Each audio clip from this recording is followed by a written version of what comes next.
Here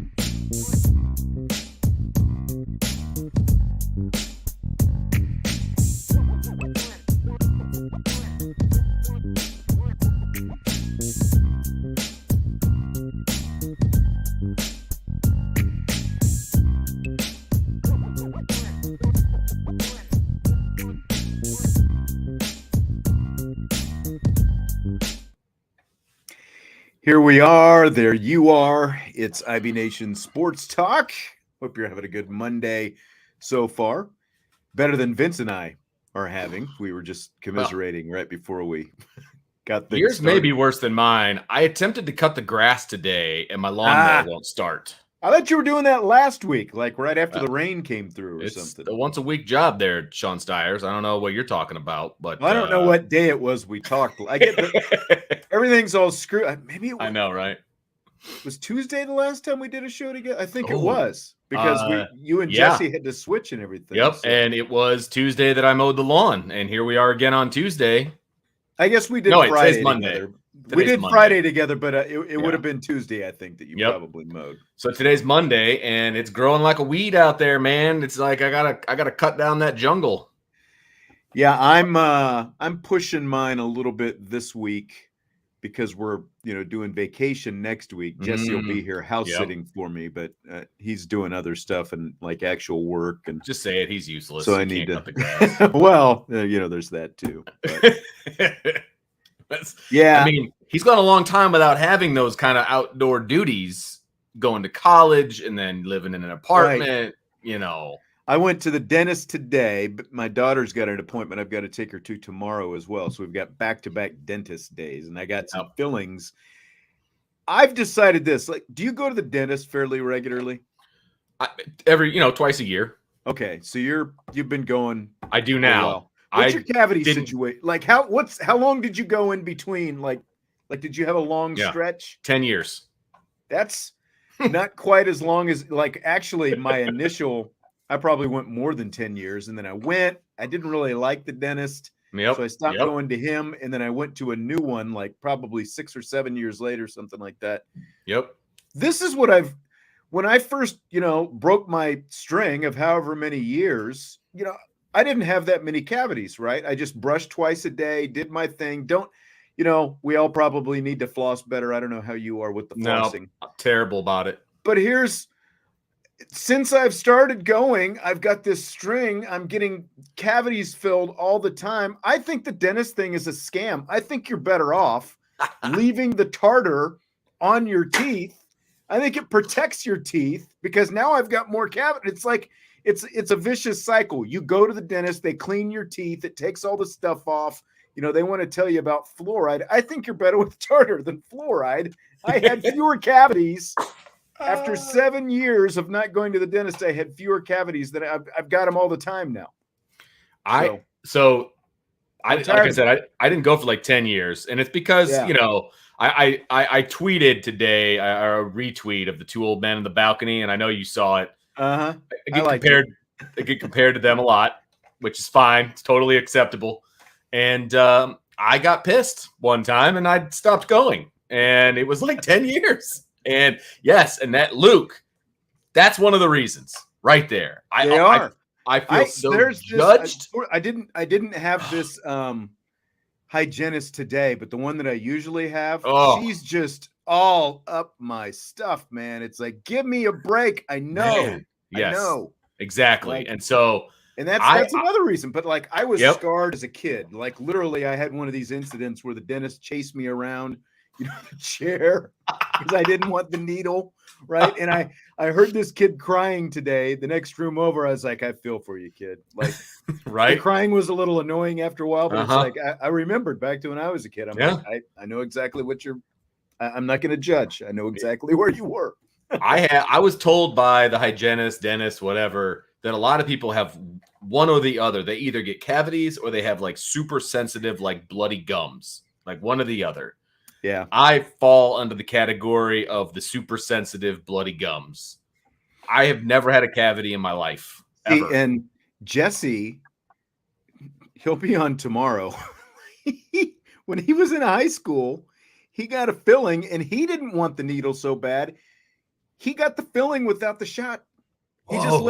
let him drill his teeth. I mean, that's Nope. that's a No. bold move right there. That What is a that pull. is. How do you feel about that afterwards? He, he still says he'd rather do that than the shot. Today they put like the pre stuff in The there numbing and let gel it sit. first. Yeah, and I Yeah. didn't even feel the needle. Like if they Yeah. had that 40 years ago when I was a Exactly. kid, like we would have And been in that's a the lot thing. different place. Another good piece of advice I was given, close your eyes when the needle comes in, man, because that thing is massive. I And stopped you just as soon as my head goes back, I close my eyes. Right? Yep. It's like when I used to get on the roller coasters with the kids. My Yep. eyes were always closed. Like if you ever saw those photos, that they have at the end, Dad's eyes were always closed, and there's Jesse. That was always the fun of the roller coasters, was finding the camera, making a face or whatever. But yeah, I'm not a fan of the dentist, and I never ever look forward to it ever. It's horrible. Yeah, I know. I saw the new Tom Cruise movie this weekend, but the new Mission Impossible. Mission Impossible. Yes, no spoilers. Well, go ahead. What? Go ahead. I have not been like big on the Mission Impossible, but maybe because like I'm suckered by a year ago around this time, Top Gun Maverick and all that. Wait, whoa! Are you saying that wasn't a good movie? No, I'm saying that's why I went. Oh, that's why I went to see it. I was drawn confused in for a second. by the cruiseness, Gotcha. Mission Impossible, and I had actually pandemic and since pandemic, like I spent more time watching some of the old Mission Impossibles. I was like, these aren't, these are entertaining anyway, and I'd heard good stuff. Do we have to get greeted by Tom Cruise every time we go to a movie now? Is my question, because do you remember when you went to see Top Gun Maverick in the theaters? There was like the Tom Cruise, before the movie came on, he's like, hey, thanks for coming. We made this for you. All that stuff. Remember that? He did another one of those really before Mission Impossible. It was like him and the director, and it's like, we made this for you so you could watch it in the movie theater. And I'm like, so you're gonna greet us every movie now, or like what's the personal Tom Cruise greeting? Like, they're trying very hard to get people to actually come out to the theater. I guess I will say that because I'm actually married to somebody who will remain nameless, who is totally willing to wait till it comes out on a streaming service, like various movies and things.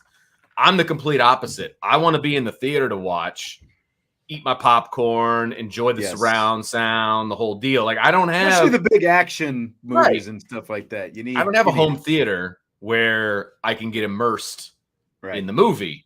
I'm usually watching it on my iPad or in the living room with all the kids. Like I need the theater. So I am the complete opposite. But the one thing is, and I think your wife is very similar, she has to be in the theater if I want her to pay attention to a movie, though.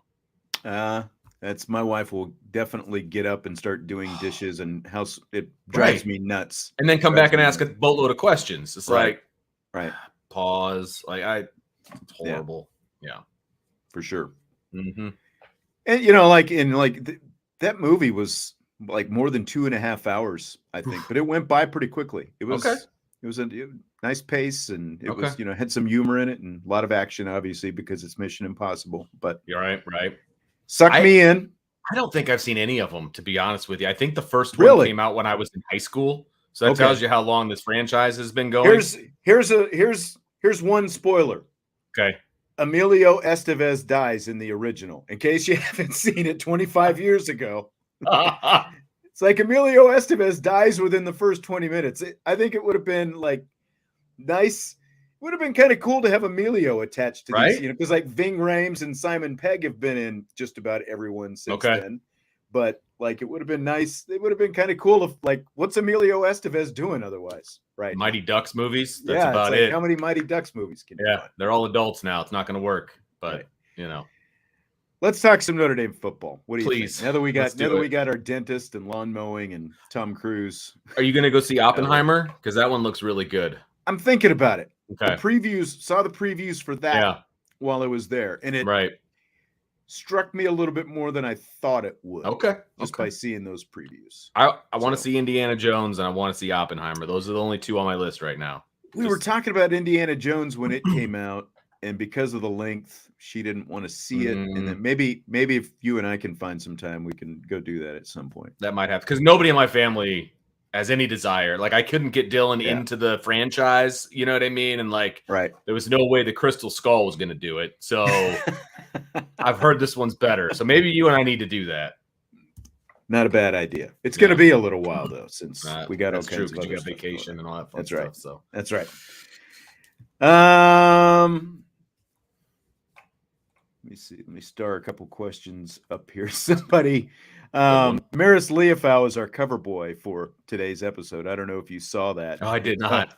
Salty saying he looks like some kind of zombie berserker coming right at for your soul. The question today is, what players most need to have a strong fall training camp? And I originally, when I sent you the outline, I said 5. I sat down and kind of started doing a list. I came up with much more than 5. So if you have more than 5, we'll just kind of. That sounds about right. Tough exercise, really, because it's like, for different degrees for different reasons. Yeah, I'd say, but like Leofau is the cover boy, and if you want to just start with, is he on your list? Did you put? He's not on my list, and I hate to say it, because as an analyst, as somebody that is analyzing the team, he's probably the presumed starter going into fall, but he's gonna have. I think he's gonna have to compete for the position, whatever. Is it wrong to say, as a fan, though, I've kind of written him off, and it would be great if he could do and be that guy, right? It's the guy that we all got a glimpse of in fall camp that one year, right?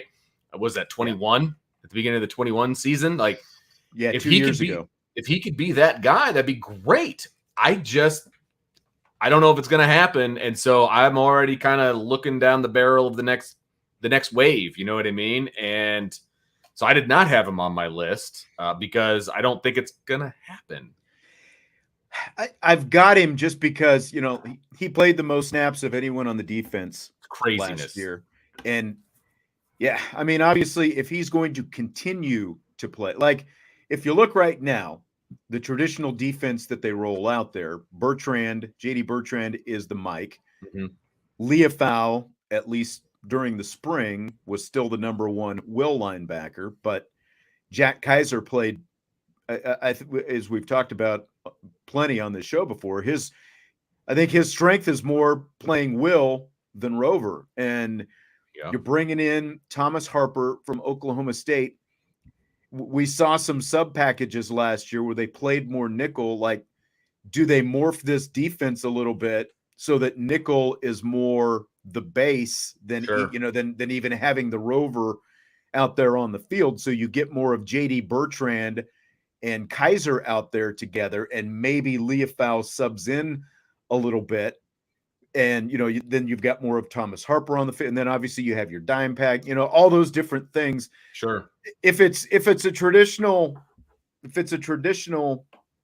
defense, though, I think Leofau definitely needs to have a big.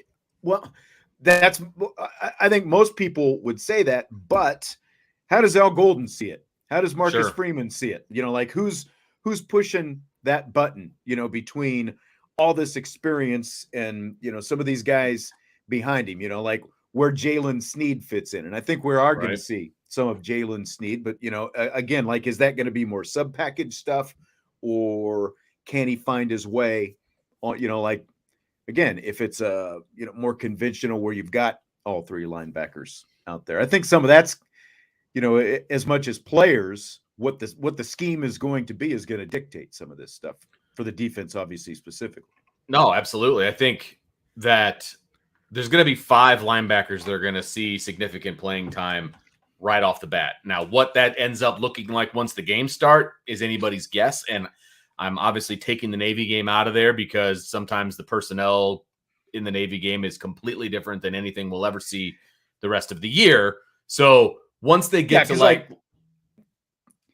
go ahead. I didn't mean to cut you. I was just going to say, good. I mean, you're absolutely right that the safety becomes more important. Right, you got all the whole thing. It's all nutty. So JD Bertrand, Kaiser, Marist, Nolan Ziegler, and Jalen Sneed. Like, those are the 5 guys that I think you're going to see in some sort of fashion. Now, it's all going to depend on, to be honest with you, it's going to depend on Nolan, Jalen, and Marist to decide what that rotation is going to be, in my opinion. Now, Right. that is going into it believing that, all things being equal, guys are fighting for their jobs and there's no bias from the coaching staff, right? So I think it's going to be, because I think JD and Jack, they're going to play and they're going to be fine. They're going to do their thing. They're each going to take a step forward from where they were. They're going to be fine.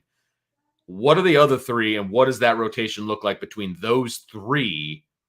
I think is really the question. That's one of the biggest question marks in camp, right? And so, I'm not gonna, again, speaking of spoilers, if you haven't been on the Champions Lounge today, Brian had a lot of really good intel about the defensive line and the linebackers, and he mentioned the line. And again, I'm not gonna just regurgitate what he said, right? But that's part of why Marist is on this list. I think just kind of based on what he said. So if you're a member, go to the premium board and you'll see exactly what Brian said about a lot of defensive linemen, where there's a lot of good stuff on them, and some of the linebackers as well. That's just his comment. Just made me say, well, this needs to be a big fall camp, But again, I think the scheme is going to dictate some of that, So what they ultimately end up playing more of, I think. And I mean, look, like you said, Navy's going to be different because it's Navy, but there are so many other offenses. College football is so pass heavy now that it kind of makes sense to have that nickel, that extra defensive back out there, right, more often. So, yep. So who is on your list? You didn't have Marist. I had Marist. Well, and give me somebody from your list to start. Sure.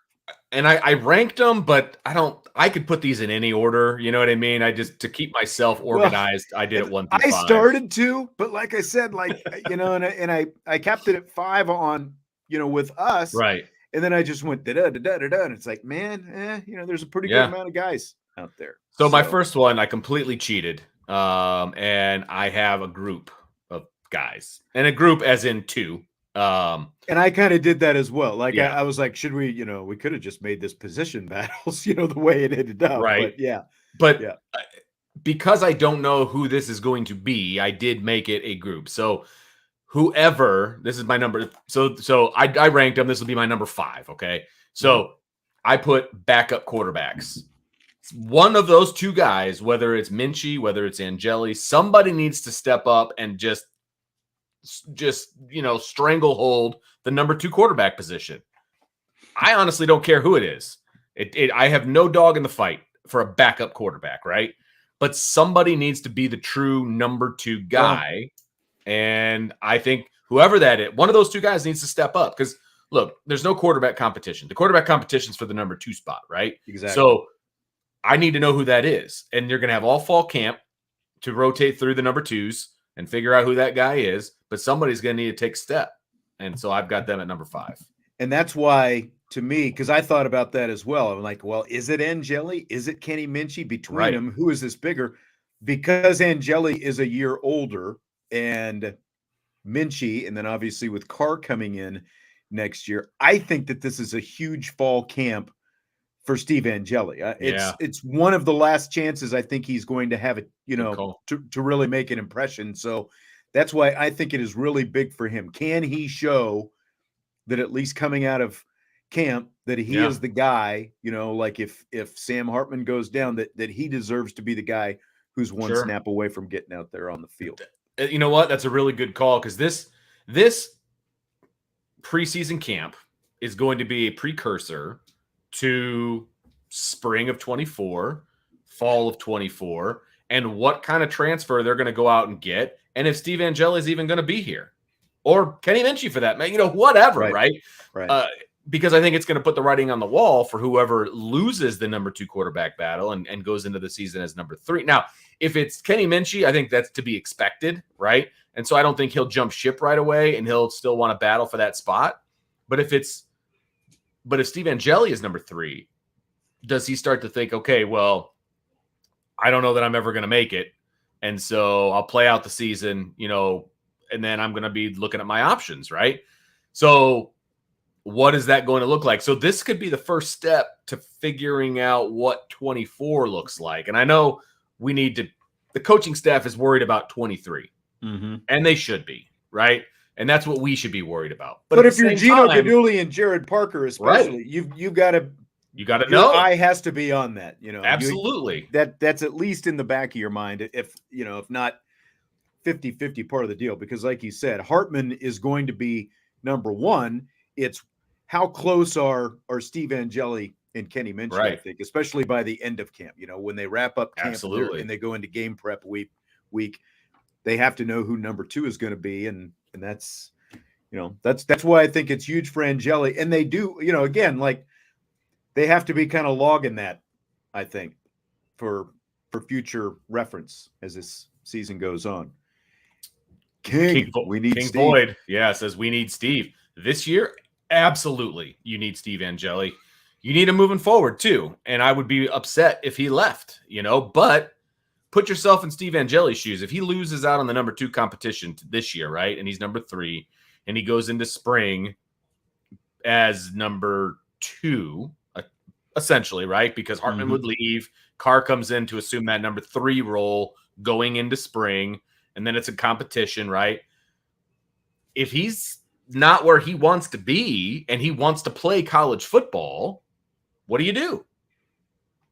I mean, I'm not too many options. Yeah, and I'm not looking down on Steve Angeli if he decides that he wants to go someplace else and wants to play. I just, I get it. I would counsel him as his father or something, be like, hey, get your degree and then you can do whatever you want. And he wouldn't be there, obviously, because this is year 2, right? Or he's a sophomore this year, right? So going into a sophomore, it seems like longer because of the fact that he enrolled early last year, I think. Right. So he's in his sophomore season this year. And if he stays through spring, he would have probably a year to go before he would get his degree. I would counsel him to stick around. I think he would be like one more, because of the fact that he is an early enrollee, I think he would only be like a semester away, basically. You think he'd graduate in December, like a year and a half early? I think he potentially could, okay. Next, not this December, but next, because he'd have that early head start, so there's one semester, and then he got 2 semesters last year, so that's 3. And then he would get 2 this year, assuming he goes all the way to the end of the spring. So that becomes 5. And then, you've got a couple summer sessions, 6. So I think he would be really close to graduation by December of 2024, I guess it would be. So I would think. Again, depending on what all the details and all of the things, right? I would counsel him to stay, but I would totally understand if he left, if he wants to play. I get it. Yeah. I agree. Do you have any running backs on your list? I don't. You don't? I do not. See, I think go ahead. I think it's a big fall for Jabron Payne because as Jesse and I have talked about, like the difference between spring practice and fall camp, like spring practice, it's like, there weren't a lot of available bodies. So Jabron Payne got a lot of extra reps, absolutely, because it was like him and Audric Estime had a bunch of walk-ons out there. He looked really good with the opportunities that he got, but like Jesse has talked about, it's one thing, just to get some more times than not, probably inconsequential, reps in the spring compared to now you move into fall training camp and you're gearing up for the, because like now everything is really about what's the depth chart going to look like? Can you crack the 2 deep? That kind of thing. Like, does Jabron Payne have a legitimate chance to be, like the number 2 there, along with Audric Estime, or like, is it going to be Devin Ford coming in? Is it going to be Jadarian Price, who we've talked about? What's Jeremiah Love? What kind of impact is he going to have? So I think it's a really, somewhat similar to Steve Angeli even. Like, this is a huge opportunity for Jabron Payne to show that he's ready to go, and he can get some actual reps out of the backfield during the season, which we really didn't get to see, him do last year because of all these other guys. And especially when you do have a guy like Jeremiah Love coming up, he's kind of got to make a case for himself, I think, this fall. Well, because he could very easily get buried, right? I mean, that's kind of the Steve Angeli argument, is that if Jabron Payne doesn't do something this fall to make his presence known, then you've got Jeremiah Love, you've got Jadarian Price, you've got Devin Ford. Like, he could very quickly get buried. And I could definitely see that for sure. Yeah. Right. Chi-Town saying Devin Ford, and we've got other people. I would hope everyone has a strong camp. Well, King, yeah. I agree with you, but that makes for but a very again, boring show. There's some guys who are in pretty good shape, like Right. Sam Hartman. Does he really need a good, expectations are pretty much where they are for Sam Hartman, no matter what. Right. And it makes for a very boring show to be like, I hope everyone needs a strong camp. Yep. Rapid fire time. See you next week or tomorrow. Yeah. All right. So I've given a couple of mine. You've only given your number 5 so far. Who did you put at number 4 on your list? Jaden Mickey. I think that coming out of last spring, he was the talk of the town before Benjamin Morrison got to campus, right? And he was the talker, and he was this and he was that. And that was great. And then, they did count on him an awful lot last year as a true freshman. I mean, he was on the field a lot. And I think that he did not necessarily live up to expectations. Now, were those expectations too lofty? Maybe, to a degree. But I think he kind of hit that freshman wall a little bit. And look, I think we can all agree that the 2 starting corners that Notre Dame is going to have are elite. They're elite. Yeah. We can have that discussion if you want, but I think they're elite. You're never going to make it through an entire season with only 2. You need to have that third guy. I think Jaden Mickey can be that third guy, but he's going to have a strong fall camp in order to become that third guy. And in order to make it through 12, 13, 14, 15 games, whatever the case may be, right? You're going to need to give those 2 elite corners some breaks and some time and things like that. Jaden Mickey comes into play here big time to me. So if he can really show and kind of match the promise that he had in that spring, that early enrollee spring that he had, then I think he could be something. And this secondary then takes another step into that elite category potentially. No, I think that's a good point. And I didn't put him on my list. And again, my list expanded beyond 5. He's someone I thought about, but for the case that you lined out and the fact that, like, here's someone who was the guy in the spring of 2022, and then it didn't quite pan out that way. It was a little bit more up and down once training camp rolled around last fall and, got some action and all that kind of stuff. But yeah, I agree. Like, he's next in line. Cam Hart's going to be gone after this year, like Cam Hart can only, and for that matter, Cam Hart has had some injury history. So Jaden Mickey really needs to show that if his number is called, if there's an injury or something like that, that he can be ready to go as well. And he's got the talent. It's just what you're talking about. So that's a good point. Maybe I should have put him on my list. You're going to have people that I would have been like, damn, I should have had him. Like, that's just the nature of making these lists. You know what I mean? And, I know. The nature of having, well, technically there's 22 starters, but let's be honest, they need about 35 guys to be, really stinking good to be a championship level team. So yeah, you're going to have people I need. I know that. So who else you got? My next one, I'm staying in the secondary and I'm going with Ramon Henderson. I think on my list. Yeah, for a lot of the reasons that we've kind of outlined for Jabron Payne, for Steve Angeli, Ramon Henderson, I think, kind of falls in that category because he has an opportunity to start at safety. Now, are they going to put the transfer kid in? Like what is safety? Are the young guys going to step up and then Henderson gets, kind of buried a little bit? Like, this is his opportunity to be a dude on this defense. And that opportunity for him is not going to come around again. And so he needs to have a big fall camp in order to kind of put a stranglehold on that starting position, because there's going to be a lot of guys battling for that. It's wide open, in my opinion. Wide open. Yeah, and they brought Antonio Carter in from Rhode Island. And remember, he's a guy with 2 years of eligibility remaining. And they brought him in to have him play at safety, even though most of his experience is at cornerback. They look at him and they see a guy. Safety was a big need coming out of spring. Al Golden was talking about it. Safety was a big need. They brought in Antonio Carter, and that's why I've got Ramon Henderson on my list as well. It's, because again, he's got to make a case for himself. He's got to show for himself at this point that he deserves to be out there to some extent. And if he can, again, with the kind of guys between bringing in Antonio Carter and Thomas Harper and the fact that you have Jaden Mickey, if Ramon Henderson can also show that he's capable, and obviously you have Xavier Watts as well, I think that changes some of the things that you can do at the back end, like just like I guess, gosh, what's it been, like 4-5 years, I guess now already, since you had the Jalen Elliott, oh yeah, Kyle Hamilton, Alohi Gilman, where they were playing three safeties. Yeah.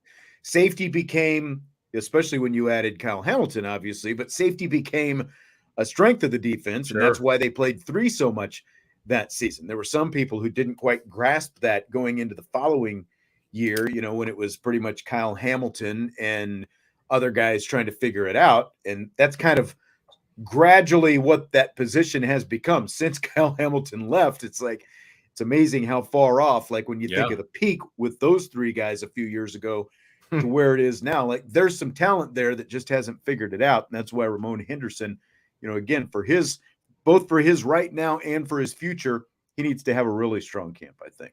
Absolutely. And I do want to throw out the fact, the reason I don't have Xavier Watts on this list is because I think we know who he is. Yeah. You know what I mean? Like, he's starting. There's nobody that's going to take his spot. We know who he is. Now, just like we know who Joe Alt is or Blake Fisher or whatever. Now, does he have to take his game, take a step up, take his game to another level? Yes, of course. But we know who Xavier Watts is. I have no qualms about what he's going to bring to the table at safety. And I saw some people had him on their list. That's why he's not on my list, because I feel like I know what I'm going to get from X. Yeah. And yes, Alohi Gilman's brother, I'm probably not going to say his name right. It's like Alakai, I think, something along those lines. Gilman does play for Stanford, as King was asking. So yes, he does have a brother out there. There you go. All right. Do you have anybody on the offensive side of the ball? Most of your guys have been defensive. Top two. So my far. top your two top two are actually offensive guys. Mm-hmm. Yep. Okay. Well, let's see. Give me a position first, because I've got a feeling at least one of these two we're going to be matching, because I have I guess I've got a handful. Okay. Still to go on my list. So wide receiver. Deion Colsey? No. Oh, interesting. No. Because I've got Deion Colsey on mine. D Troll Hunter, since we finally know how to say that handle, has Deion Colsey on his list as well. So who's your wide receiver that you have? So I have Tobias on here. Okay. But for a different reason, right? So some of my other guys were like, okay, they need to take a stranglehold of like the number 2 spot, or, the second safety next to Xavier Watts, or, the third corner, like that kind of stuff. Tobias needs to make a case to be the number 1 dude. If anybody's going to take that spot over, it's going to be, I think, in my opinion, between JT and Tobias, right? If they can both take a step, and I think Tobias is going to take a bigger step than JT, right? Because I think, again, I don't have JT on here because I feel like I know what I'm going to get from him. They're going to move him around. They're going to put him in different positions. They're going to, put him in a position to have a very good matchup, with a linebacker or a safety or a smaller corner or whatever. Thomas is going to be fine. I think he's going to be fine with what he's going to do. Tobias needs to be the dude. And we saw flashes of it, right? We've seen flashes of it in practice. He's got 1 catch for 1 touchdown, right? That's a heck of a stat line, but he needs to be a dude when it's all said and done. And that's why I think he's a guy who needs to have a big fall camp, because he needs to establish himself as the alpha wide receiver in that room. Now, those other guys in the wide receiver room, yeah, they all need to take a step up. There's no doubt about it. I think the whole room is going to be fine, but who's going to be the alpha? I think Tobias can be that alpha, and we're going to know that really quickly, I think, watching fall camp. I mean, you laid it out nicely. If we were doing debate competition, I think you made a strong case for yourself. Like you could have stood up there against James Carville and really acquitted yourself in the debate portion of this contest. So you did well. I mean, it felt like Tobias made a strong case for himself in the spring. Just like I was saying with Jabron Payne, so did Jabron with his opportunities, but he has kind of still more to prove. Jabron, I'm talking about. Right. I mean, I can see what you're saying about it. It feels like Tobias is there, but again, you're right. 1 catch, 42 yards. There's still a lot in front of him. So I completely understand what you're saying.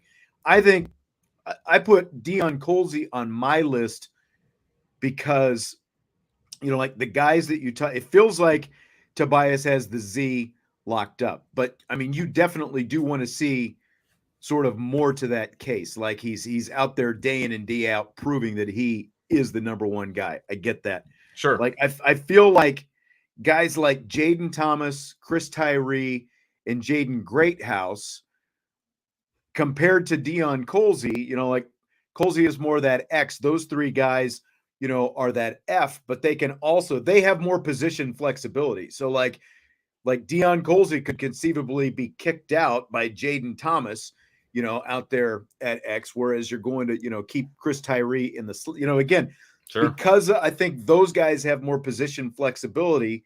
I feel like it's a little bit bigger for Deion Colzie, who had, things were much more quiet for him in the spring. Like we saw some good things from him, obviously, in those clutch 3rd down type situations last season.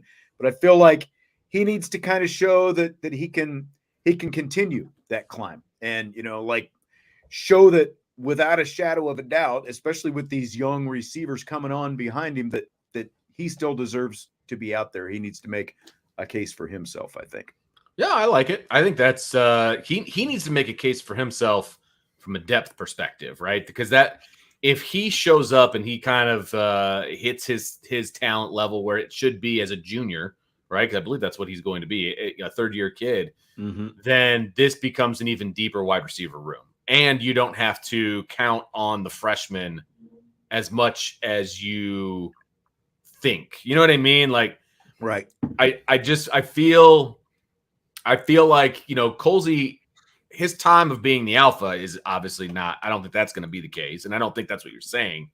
No. But his emergence makes them deeper.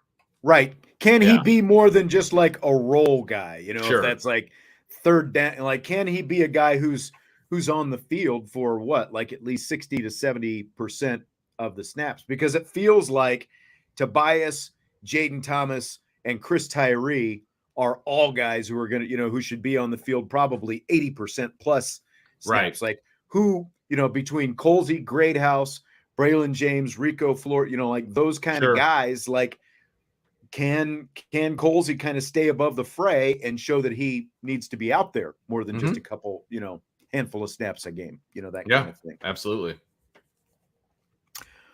All right. Offensive line or tight end? Is that your which position? O-line is my number 1. Yeah. I'm curious to see. I've got Rocco Spindler / Kristofic.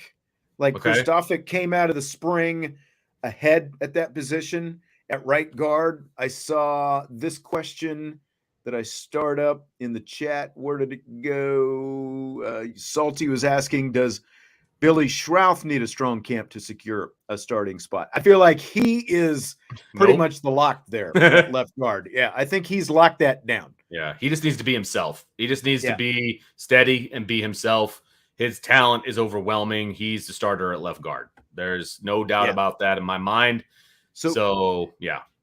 So between Spindler and Kristofic, who made your list? Spindler, actually. Yeah. And I feel like, and we kind of talked about this when we broke down the offensive line, Brian and I last week, is that when you're talking about an offensive line, consistency is the key and teamwork is the key, obviously. And when you're talking about Andrew Kristofic, I am very confident he's just going to go out there. He's going to do his job. He's going to be assignment correct. He's going to work really well with the two guys on either side of him, both veterans. He's going to be steady Eddie. He's going to do his job and be fine. If Rocco ends up starting at right guard over Andrew Kristofic, that means a couple of things. Number one, that means he beat out Steady Eddie, which means Rocco has become steady and he has become assignment sound, etc. Yeah. And I don't think anybody's going to argue that Rocco has a higher ceiling than Andrew Kristofic. So that makes the right side of this offensive line that much better if Rocco legitimately beats out Andrew Kristofic. And so if he has a big fall and he beats out Andrew, then that means this offensive line is going to be pretty stinking good. So that's why he's number one on my list, because if this offensive line is as good as I think they can be with the starting five of Alt, Schrouth, why is his name escaping me? Our center, the center. Zeke Correll, Rocco Spindler, and Fisher, that's a potentially elite offensive line. Now, they can be a very successful offensive line with Andrew Kristofic. I'm not throwing him to the wolves by any stretch of the imagination, but Rocco's ceiling is higher. And so if he could be as steady as Kristofic, then that offensive line is going to take a huge step in the right direction. So Rocco's the guy that I have number one, because I think he takes this offense to another level with him being the starter. Yeah, and the question is, can he catch up to Kristofic? Because Kristofic was much more consistent in the spring, and he's got more experience overall, the few games over the course of his career. And obviously he's got, some years on him, got a little size on it, the whole thing.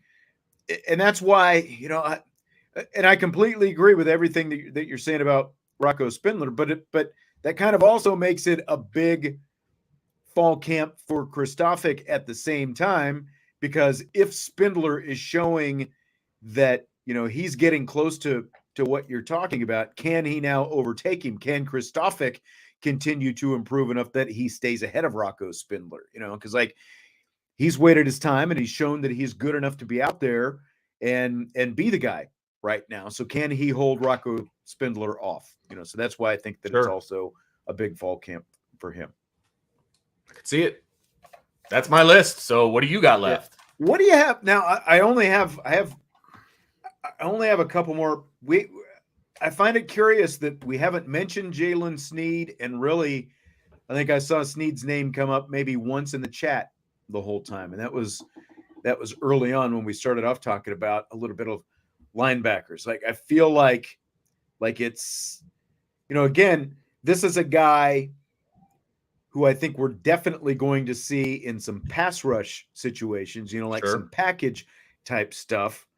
Do you feel like he's a guy who could work his way into other situations, like get closer to every down situations, or where do you see him right now coming into camp? So I think he's going to be a package guy to start off with. I think he could be, the nickel, like kind of the Bo Bauer role, right? Right. He's not a starter per se in the base, but he's a starter in the packages, which means he could be activated. He could drop into coverage. There's a lot of different things that he could do, and if he has a potentially big fall, which I think would be great for everybody, would be if, he could potentially take over the Will spot. He could potentially take over the Rover spot. I mean, it's hard to say because he's kind of a tweener. He's kind of practicing multiple positions. So if he has a big fall, obviously that's a good thing, and that's going to make obviously a lot of chat people happy and a lot of fans happy. Yeah. But this is his opportunity. There's no doubt about that. This is a big opportunity for him because I think he's going to get those opportunities. Now, can he take advantage of those opportunities? Or, obviously that remains to be seen. Right. I would love to have his athleticism on the field, but even at the very least, if he's a package linebacker and he's out there every time they're in nickel or every time they're in dime or whatever, I think he could be very successful in that role. Yeah.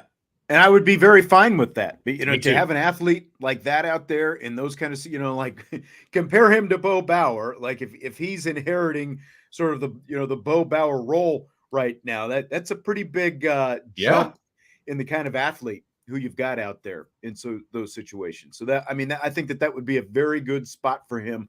But again, just more consistency, showing Right. that he's picking things up, grasping things, which it sounds like he's doing. So, I think that's big. Tight ends is the only other one, and Sure. I've seen, some people say, hey, we need to figure out who the tight end, there's plenty of talent there. I think between, who they've got, Holden Stays, Mitchell Evans, Eli Mhm. Raritan coming back, Kevin Bauman. It's hard to say who it's really bigger for, I think, Right. just because there's some, there's some good players at that position. Like for some of those guys, obviously, it's just, especially Bauman, it's just staying healthy. Yeah, That's the biggest thing. exactly. Well, and I think we can both agree that we know what Mitchell Evans is going to bring to the table, right? And I think he can be a very good tight end in this offense. He's not Michael Mayer, but nobody's going to expect him to be Michael Mayer. And And I you don't don't think have to be now, because I nobody think the wants him to receivers, be Michael Mayer, right? Because there's going to be more talent around him. So I think he can be a very effective, very good tight end in this offense. Now, what does the depth chart look like behind him? That's obviously the biggest question mark. And injuries, youth, all of those things are going to play a part. And it was difficult. I thought about the tight end position, but then I was like, well, I don't really know who to select because I don't know who's Exactly. 100% healthy and what that health looks like. And, all of those things, right? I mean, we don't know. Davis Shearwood, is he the number 2? Like, I don't know. And so that's why I left tight end off the list, just because this would be a more of like a group thing. Like, okay, I agree. kind of like I did with the quarterbacks, right? Like, who's going to be number 2? And what does that mean for everybody else behind it? Because Notre Dame is still going to use 2 tight ends. So whoever the second tight end is going to get playing time. Like, that's still going to happen. It's not going to look the same as it did under Tommy Rees, but they're still going to use multiple tight ends. So they still need to have 2, 3, 4 tight ends they can count on. I just don't know what order that's going to be. That's just after Mitchell Evans. I don't know. Yeah. Yeah, I think it's big for all the tight ends, just for what that looks like. But no matter who ends up out there, I think they're going to be fine at tight end. It just, like we started by saying, you're not going to have Michael Mayer, but you don't need Michael Mayer for what this offense is going to be and really what it needs to be. And I don't think Mitchell Evans needs to emerge. Like I said, I think we know who he is. He can catch the ball. He can block. He can run routes. Like, we've seen it. It's just he was in the shadow of the, arguably the best tight end in Notre Dame history. Mm-hmm. But we know. And remember during the bowl game, they interviewed Michael Mayer at one point, and he was like just gushing about Mitchell Evans. And I want to say he got a catch while they were talking to Michael Mayer on the sideline. He's like, this guy's a great tight end. Like, I think we know who Mitchell Evans is. And I think just by the fact that he's going to be the starter, he's going to emerge. Like, we know who he is. So it's really what's behind him, I think, is the bigger question. I agree. All right. And I saw, I think it was King saying, who's RB2, running back number 2. We kind of talked about that a little bit. That's why I think it's big for, Jabron Payne, but at the same, because you're getting Jadarian Price back. Right. I think it's going to end up being Jadarian Price. Again, that assumes health.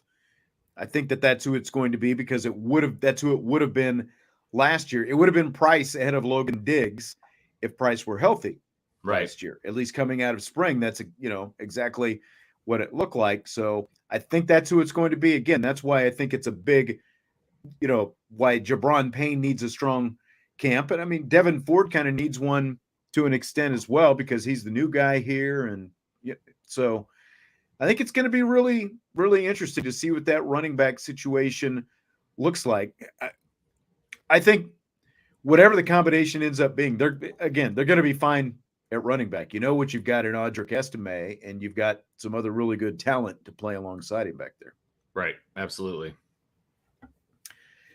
With that, Vince, are you ready for rapid fire? Is it Man, how did we get 51 minutes out of that topic? That's amazing. I'm always ready for rapid fire, Sean. We might have technically only got 40 because we were talking about dentists and Tom Cruise for a while about that part. But still, fill in the blank. It's blank that Notre Dame is selling tickets to the home opener against Tennessee State for $50 right now. A great opportunity for people who don't normally get to go to a Notre Dame game to be in the stands. I mean, as much as I really dislike the scheduling of not Tennessee State in particular, but the FCS team, this does give an opportunity for people to go to games that haven't been able to go to games. And so I'll try to look for the silver lining and look at it that way. And that appears to be what's happening because the big dogs don't want to go to that game. And I get it. I wouldn't want to travel into town to go to that game either. So I've complained ad nauseum about the fact that they have priced the local people out of the market. This is their opportunity to go to a game. Is it a great game? Nope, it's not. But it's an opportunity to go and watch these guys in person. So, you know what? $50. I think that's fairly doable for a family. Fairly. I wouldn't be spending $50 a person for my whole family to go to a Notre Dame football game. But I think at least gets it into the reasonable zone. Yeah, John says baloney. And, look, the points you made are absolutely right, because we've seen people say, well, it costs too much to go to a Notre Dame game. And obviously the premium games like USC and Ohio State, you're not going to get tickets for $50. If you haven't been to a game, this is your opportunity to go to a game. Like a few years back, we went back to Kansas for Christmas, and both of my kids were born in Lawrence, Kansas, where my wife's alma mater, and we took them to see Kansas versus Omaha, and was it a great opponent? No, it wasn't a great opponent, but was the atmosphere inside Allen Fieldhouse a Kansas basketball game? Sure. Yes. And both my kids loved it. They had never got to experience that before. And it's like, it's part of it is the experience. So if you want to go, $50 is a really good price to go. That's like what prices were 20 plus years ago when I first got to town, when like most tickets, with the exception of the ones, 50-yard line and, down, the high roller section and all that, you could get a ticket for $50. Well, it's the, again, that was 20 plus years ago. You can't now. But it also does speak to the demand for a game like this. It's the first time they've ever played an FCS opponent, and I know they've tried to spin it, in a lot of different directions. Yes, they have. There's only 47 days to go, and they started this 3 days ago when it was 50 days to go until the home opener. 50 days to go, so we're selling tickets for $50. Look, there's not a lot of demand for it, and so part of that is what you get. I'll be really curious to see if they can sell it out. I hope they can, but again, just what you said, if you've been complaining because it costs too much to go to a game and you want to go to a game, get your tickets for 50, for two people, $100. Yeah. That's less than a Cubs game, I think, right now. So I'm sure it is. Take advantage of it if you haven't been and you want to go. Yeah. So Vince, a poll of NFL coaches, executives, and scouts ranks Notre Dame alum Zach Martin as the number one interior lineman in the NFL, while fellow Irish alum Quentin Nelson ranks number 3 in this poll. So my question is, do you care to rethink having Quentin Nelson number 1 on your recent all-time ranking of Notre Dame players? I do not, because NFL has nothing to do with Notre Dame. So I still think Quentin Nelson had a better career at Notre Dame than Zach Martin did, but at the same time, I love Zach Martin. I love Zach Martin. I know Zach Martin, and I know you love Zach Martin probably more for what he's doing post Notre Dame than what he did during Notre Dame. That's not fair. I love him for both. Your love is skewed. But I still think Quentin Nelson was a better Notre Dame player than Zach Martin. Now, you're splitting hairs here, but an NFL poll is not going to sway me, Sean Stiers. It's not going to do it. This is why the criteria that we used when we did those rankings on Friday were like you were looking at basically the last 25-ish years. Yeah. I was looking all time, and like someone posted, after the fact over the weekend, you should have done a pre 2000 and a post 2000. Well, even if we did that, you're still talking about 23 years of football versus almost 100 years of football, before that, even if you break it down Yeah, absolutely. like that. But, Quentin Nelson is obviously very good. I found it interesting. Joe Thuney from the Kansas City Chiefs sandwiched in between Zach Martin and Quentin Nelson. Quentin was number one in the poll they did last year. Here's what they said. Here's a quote from an AFC scout. Maybe a bit harsh, but the tape was not good. He's talking about Quentin Nelson. The whole Colts line was bad and overpaid last year. This is why Quentin Nelson falls from number one, not just to number two, but to number three on this. They ranked 27th in total offense, despite three linemen, Nelson, Ryan Kelly, and tackle Braden Smith, playing on contracts worth a combined $200 million last year. They went on to say, he must have been more hurt than he let on, because I refuse to believe suddenly he became a bad player. Other NFL person. And I completely agree with that. There was a lot going on with their team last year, a lot of issues around him. And, and I can agree with that. But like Zach Martin, a couple of years ago, he had, he's been, dealing with some injuries of his own. He has still remained very consistent. He's the most consistent interior lineman, I would argue, in the NFL. He's 5 years older than Quentin Nelson, so he's been around the block a little bit more, little bit banged up. And that's what, here's a high-ranking NFL executive on Zach Martin.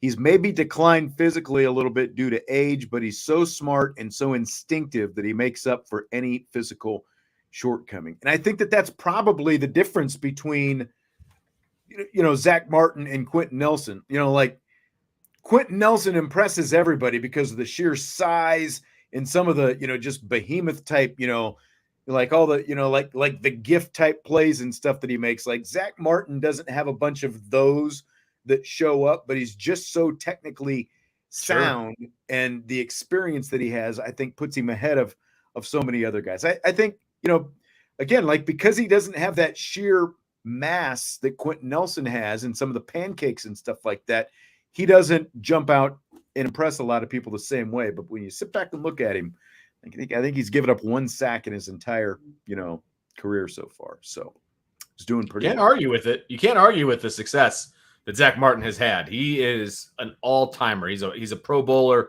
I just think if Nelson is your number one, Zach has got to be in there somewhere. But you're trying to say that's fair. No, okay, that's fair. Pro doesn't count. I will. I'm looking at my list because it's still on the same piece of paper as my list for today. And you're right. He should be somewhere on this list. I will give you that. So I will say that I left him off the list, but I still think Quentin Nelson's number one. All right. I mean, I can't argue with Quentin, especially if you're just going like the last however many years you put it, basically in half of your lifetime or something like that. More than half, but I went 92, 93. 92, yeah, so like 30 years, 30 years, basically. Yeah. Okay, so the Texas Longhorns have an over-under win total of 9.5. Here we go. In their final season in the Big 12 this year. So let's predict their record. All right. Do you want me to go all the way through the schedule, or do you want and then or do you want to go a game at a time? Okay, yeah, let's go each game and we'll say win or loss or push or whatever we do. All right. They host Rice. That should be a win. Going W? Okay. Yes, I am. So that's one. At Alabama. That should be a loss. Yeah, they lost by a point last year. Really good game in Austin. They impressed some people with it. And by the way, we should say Texas was 8-5 last year. Okay. Again, they have an over-under of 9.5 this season. Okay, so we agree. Lose at Alabama. They're 1-1 now. Okay. They host Wyoming. Win. W. Okay. W. So now they're 2-1. Now they go to Baylor. So this is where, because they're getting in obviously into their Big 12 schedule now, and so this is where things get a little interesting. And I will I will be the first to admit I am not 100% familiar with every single team in the Big 12. Is Baylor going to be good this year, Sean Stiers? And it's at Baylor. That's a good question. There are like so many 8-5 teams in the Big 12 last year, Yeah.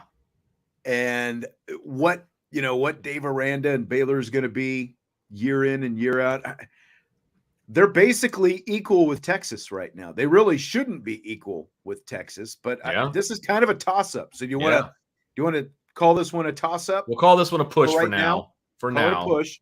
So we've got 2-1-1 right now. So what are your Jayhawks bringing back? They're going to bring back a lot. Okay. And, they've got one of the quarterbacks, Jalen Daniels, guy, he's ranked up there with a lot of people with the quarterbacks in the country, the whole thing. I think defense is their biggest thing. They figured some things out offensively last year. They were a horrible defensive team. Got to get better. Texas just blew the doors off them last year after Kansas actually beat Texas in Austin 2 years ago, where this game is. As much as I want to call this for Kansas because of the fact that it's in Austin, I think I've got to lean toward the Longhorns. Fair. Yeah. Okay, so we've got 3-1-1, right? Okay. The last one is the Baylor push for right now. Yeah. Yep. What about Oklahoma? I hate to say this, but I don't have a whole lot of faith in Brent Venables as a head coach. I think Texas probably wins this game, even though this is a big one. And I don't know that Texas can win the big one yet. I am going to take Texas in this one. What's interesting is OU had won 4 straight games against the Longhorns before last year, and 6 of the last 7 in the Red River. But Texas just lambasted them 49-0 last year. But that was actually kind of the turning point for Oklahoma afterwards. After they lost that game, they actually started winning some games afterwards, which makes this, even more perplexing. But I tend to agree with what you're saying. Like, I'm not really big on Brent Venables as a head coach right now. He was a great defensive coordinator. Sure. I feel like that was his ceiling, though. I don't some see coordinators just aren't good. Yeah. I don't see year 2 being a whole lot better for him, especially bringing in, like Houston and BYU and some of these teams. So I'm going to say Texas wins it as well for the second year in a row. So that's what, 4-1-1 now, right? Yeah. Now they go to Houston, which was an 8-5 team last year. Yeah, I mean, all these new teams that are coming in, they don't play all of them, do they? No. Most, but not all. Okay, so I will say that they will win against Houston. I think they will as well. Houston lost to both Kansas and Texas Tech last year. And I think that this is going to be kind of a wake-up call for the Cougars coming into the Big 12 this season. Yeah. BYU, another 8-5 team. See, the thing about BYU is you just never know what they're going to be bringing to the table. I know. But it's at Austin. By the way, Houston is a win, so that gives them 5 wins. Okay. As of right now. BYU they're playing at Texas. They're playing at Austin. So I'll take Texas in this one, but I would not be in any way surprised to see BYU win this game. I know, because the thing with Texas is until they actually are back, they're going to lose games that you think they're going to win. Yeah, absolutely. That's part of the problem of Texas, regardless of who the head coach is, right? Like, and that's the thing about these last 5 teams, I would say. I know. And it's like, take your pick. I can't tell you which one they're going to lose to, but I almost guarantee they're going to lose 2 of those. Going to lose, by the way, yeah. Going to lose. You know what I mean? That's your Longhorns. They're going to lose at least 2 of those. That's right. I agree. That's how, and I don't know which one. I honestly don't. It could be BYU. It could be Kansas State. It could be TCU. I don't think they're going to lose to Iowa State, but it could be Texas Tech. I mean, they're going to lose 2 of those last 5. That's what I'll say. I say they lose 2 of those last 5. Yeah, so they go BYU, Kansas State, at TCU. They lost to TCU by a touchdown last year. They beat Kansas State by a touchdown last year. They're at Iowa State. They only won that game by a field goal. They didn't play Texas Tech last year. So just what we have so far.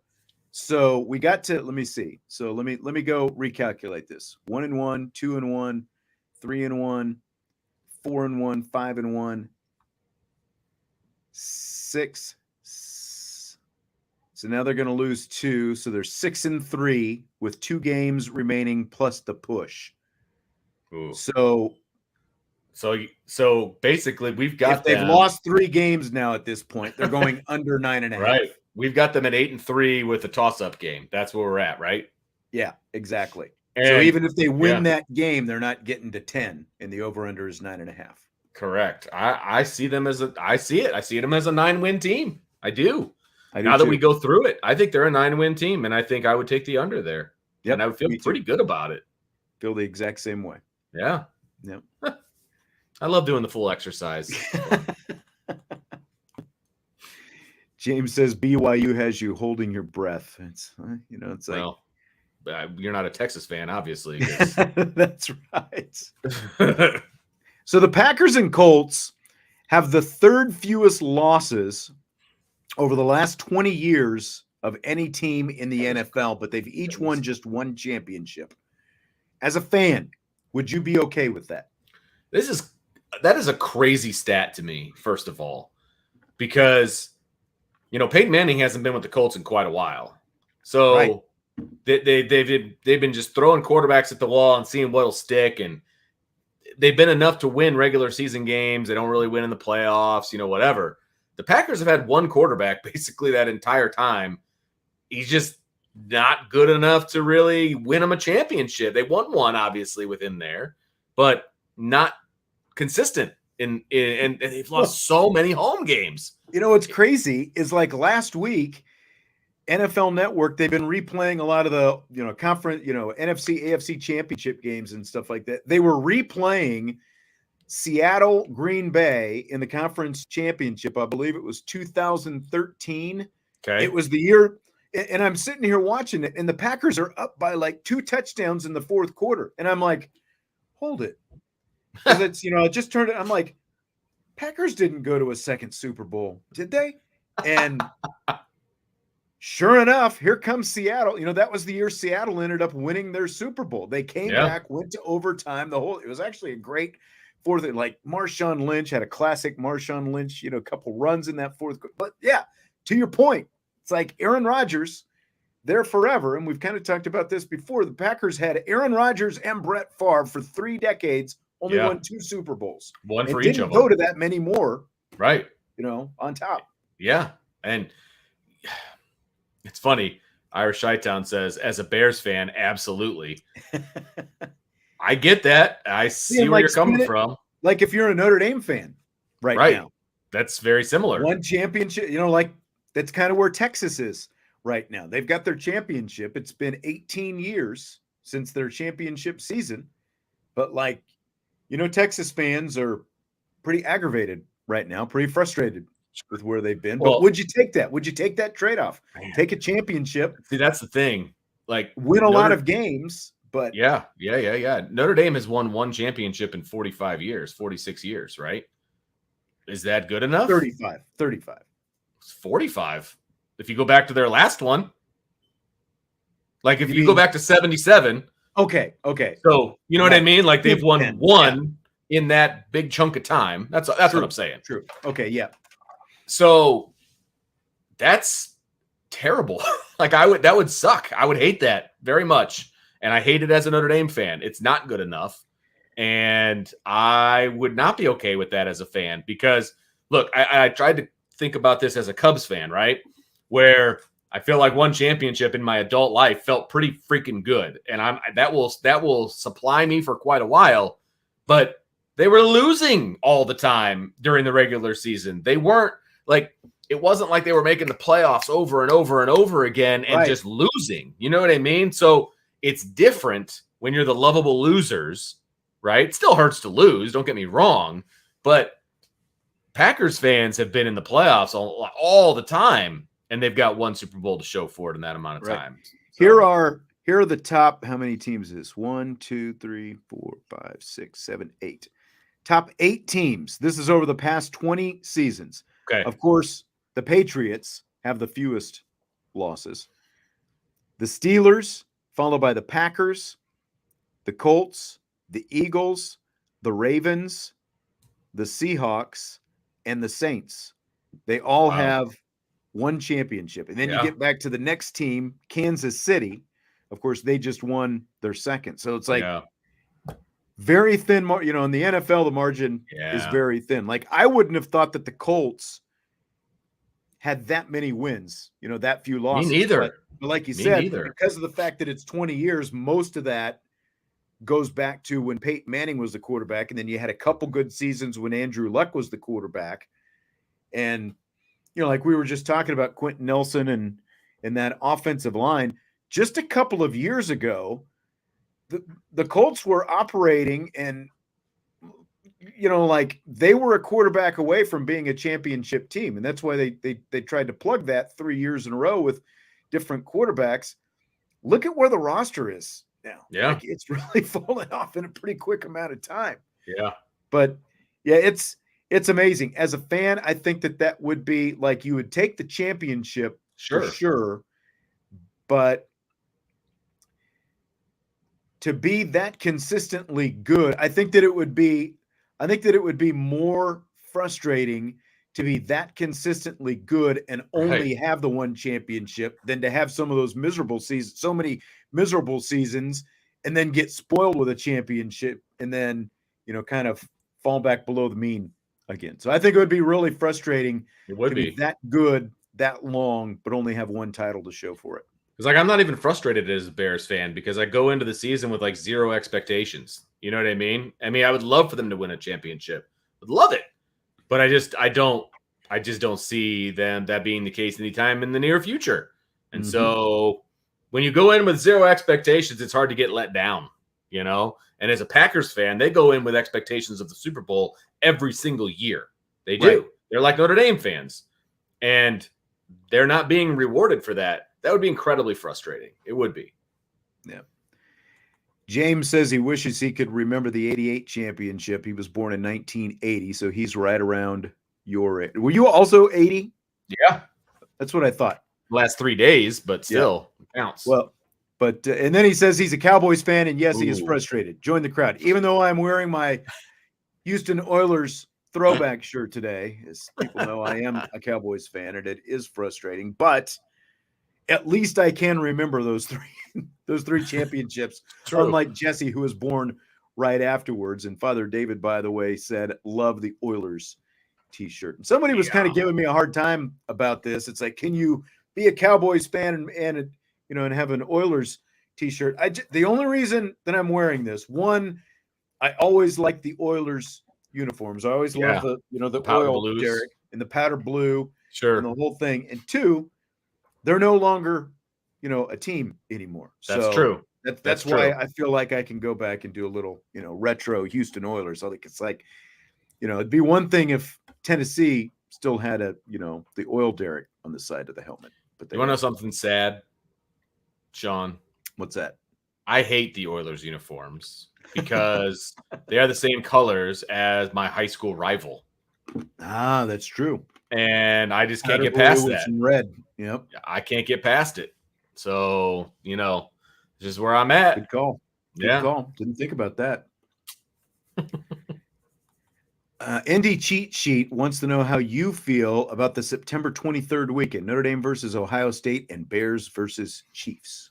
Well, I feel really good about the beginning of that weekend and really bad about the end of that weekend. And I will be that Sunday while the Bears are playing the Chiefs. I'll be rewatching the Notre Dame Ohio State game in preparation for upon further review where we break down the tape, and I'm going to really be enjoying myself and not really worrying about how bad the Bears are going to get beat by the Chiefs. Good call. Yeah. Irish Chi-Town wants to know, would you rather win 3 national championships over the next 2 decades, but have an overall winning percentage below 500, or 1 championship, but finish in the top 10 every season? I think I would take the 3. I would too. I would too. 2 decades is a long time to go with only one championship. Although, like you said, we've gone 2 decades with Notre Dame and they haven't won think one. about it. Yeah. So, Like think about since 2003. There's your yeah. 2 decades right there. Yeah. Would you take 3 championships in that span? I would take one. That's the problem. So I would take one. You know what I mean? Yeah, I would take one. Yeah.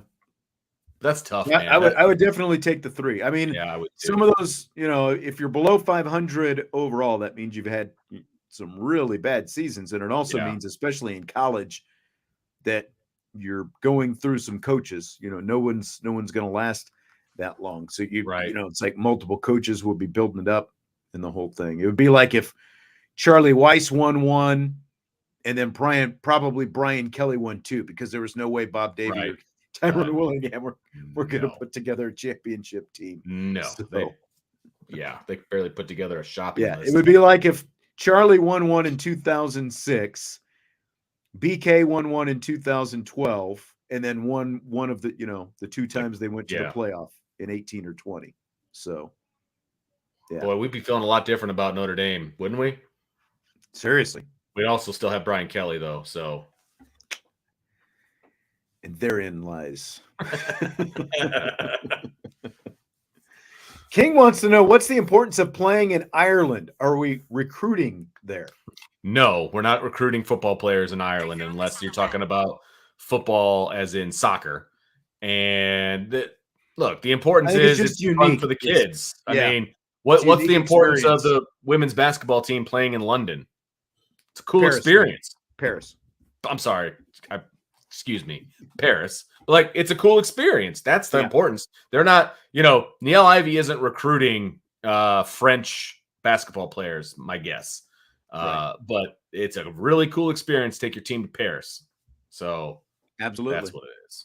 Just like it's a cool experience to go to Ireland, and you get to sell a lot of packages to alums and everybody else. I'm sure Notre Dame's going to get a cut of that. So I don't see much in my Twitter feed these days, but it is filled with Notre Dame alums tweeting about the golf experience that they're trying to get people to buy a package to go play in.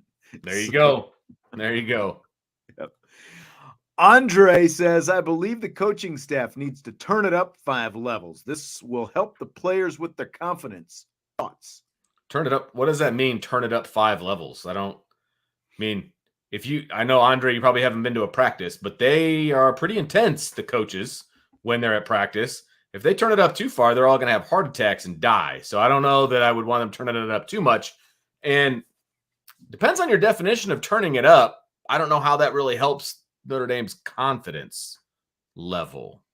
I don't know that those two things kind of go hand in hand. Yeah. I don't think they need guys yelling and screaming all the time out there at practice. Right. I think they're doing a good job. Yeah. Yep.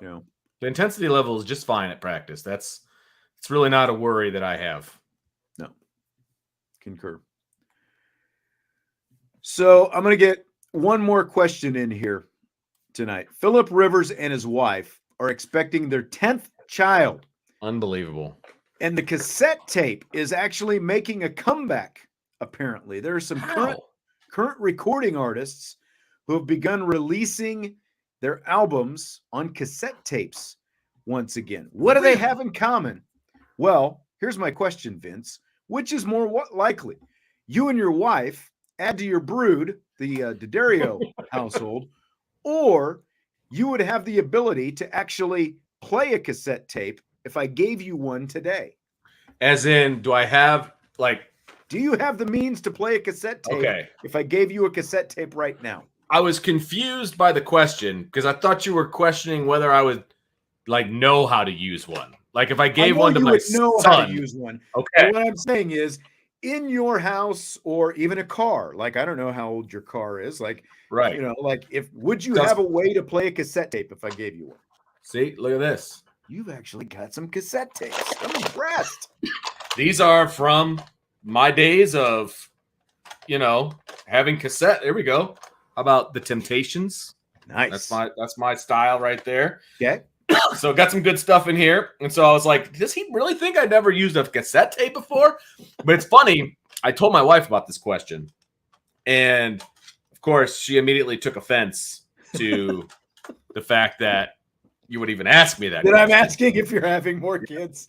But she's like, you know realize it's all in good fun. I know. That's what I told her. I go, she goes, you realize you can't play a cassette. We have no means of playing a cassette tape at our house. And I was like, you know what? You're right. I used to have like one of those shelf players that had like the CD tray on the top, and it had like the two cassettes on the bottom, and you could take the speakers off and put them like around the room. You know what I mean? I had it from my dorm room.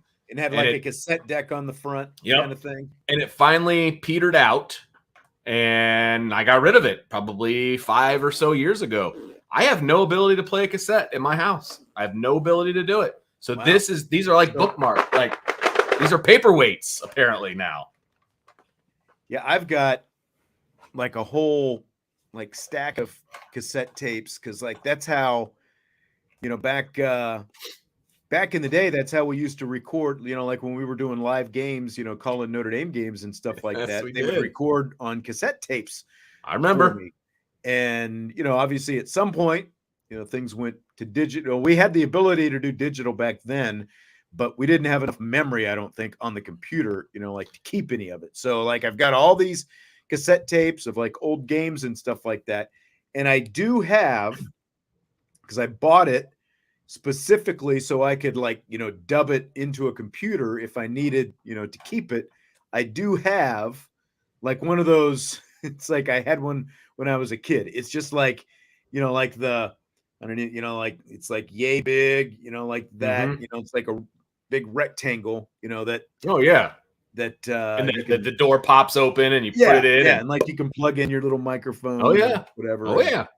And do like that. I haven't used it in forever, but I do have one of those. Now back in the mid 2000s when I first started working with you, and I was the runner during post game. You remember that? Right. You would give me a tape, and we would do that on mini disc. Remember? Those were minis. Like the little square mini discs. Yes. Okay. The mini disc never took off. It was supposed to be like the like the digital.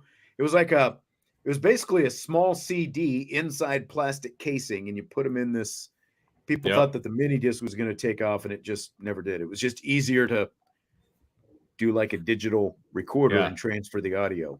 Sure. Basically. So, but that wouldn't have worked for what we were doing then, because those were practically live interviews, and I was, shoving people out of the way. And, that was what fun. I want to see the 8-track make a comeback. Did you ever did your parents ever have 8-tracks when you were a kid? That was officially before my time. And my dad was big into like electronics. And I remember when I was like 7, he came home with like, you remember back in the day when you had like the hi-fi, and he brought home like the cabinet, and you put the various, like there was a vinyl, the turntable, a cassette deck, that, and it was all the console thing. Yeah. And they were all in like and he was like, it was like surround sound, and I helped him, install the surround sound of this huge and we had that until the day I moved out. You know what I mean? Like